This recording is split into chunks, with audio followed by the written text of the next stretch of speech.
there are some things that you try to block from your memory.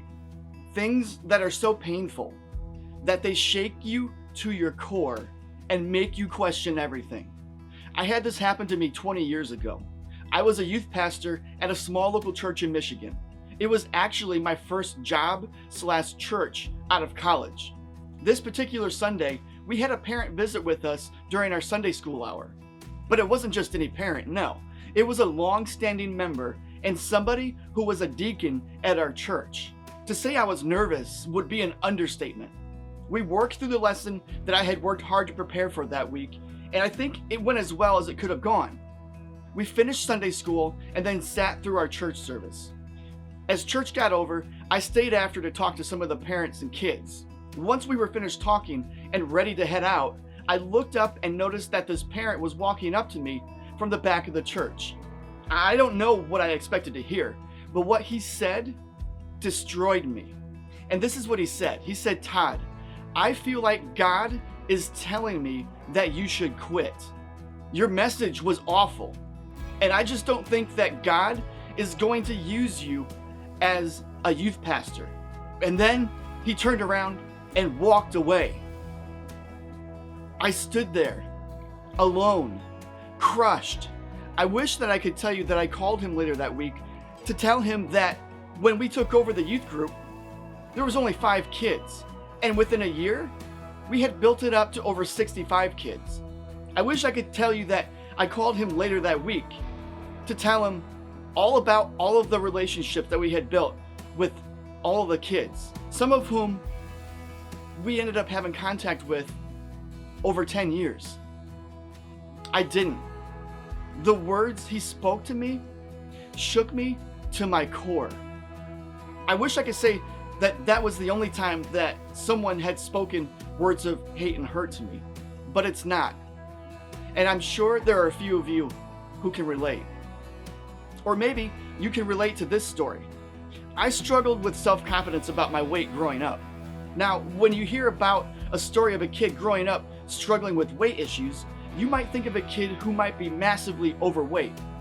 You see, for me, I was super skinny, tiny, not strong, Skeletor-like at times. This is a photo of me when I was about 12 years old. I'm the kid on the left.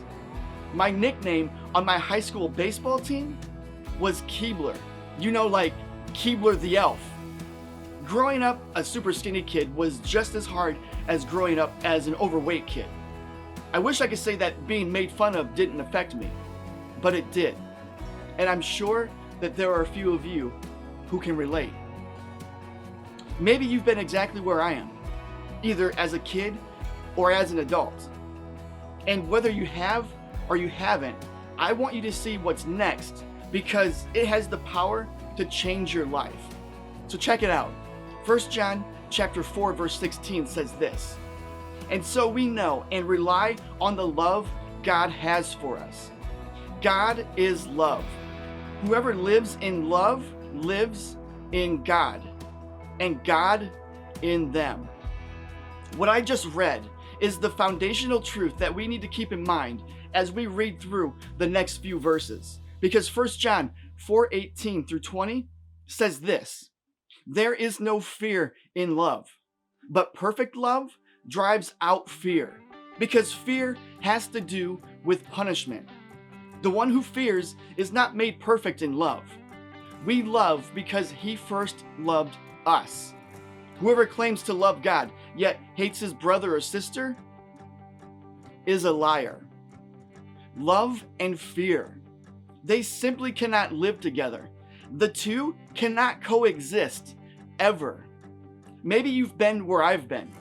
You hear and remember the voices of criticism and hate, things you've tried to block from your memory, but fear comes creeping in and starts telling you lies about yourself.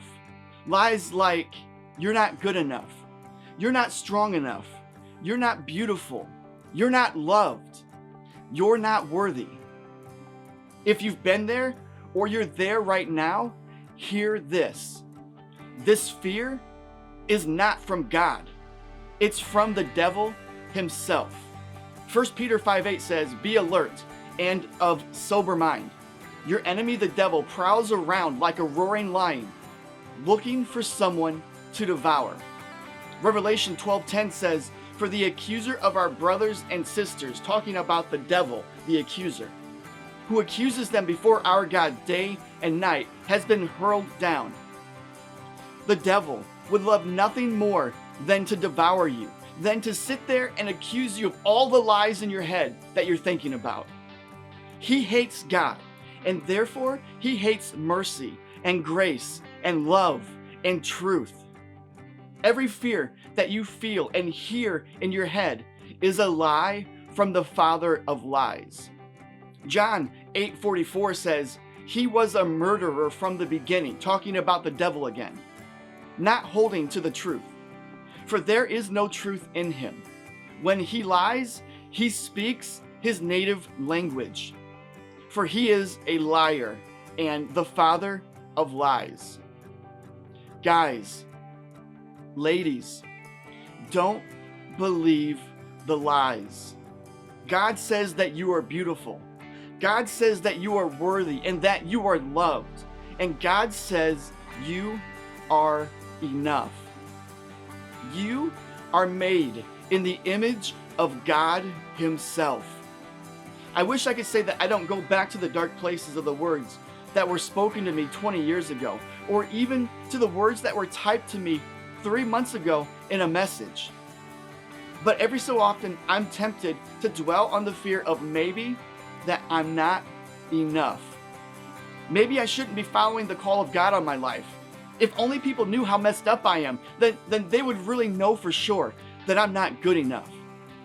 And then Jamie reminds me that the enemy uses the lies in our head to try to keep us from doing what God has called us to do. You see, God gives each of us gifts out of love. And when we think of that, we can cast our fear into the fire as we remember that He loves us. God is love. And fear has no place in us as we call on the name of Jesus to save us and live within our lives. The reality is that I'm not good enough, but thank God that He is. Thank God that it's no longer I that am living, but the Spirit of the living God living within me. And that's enough, because God tells me I'm enough. And He's telling you that you are enough. Fear is a liar. The father of lies is the father of fear. But God is love. And there is no fear in love.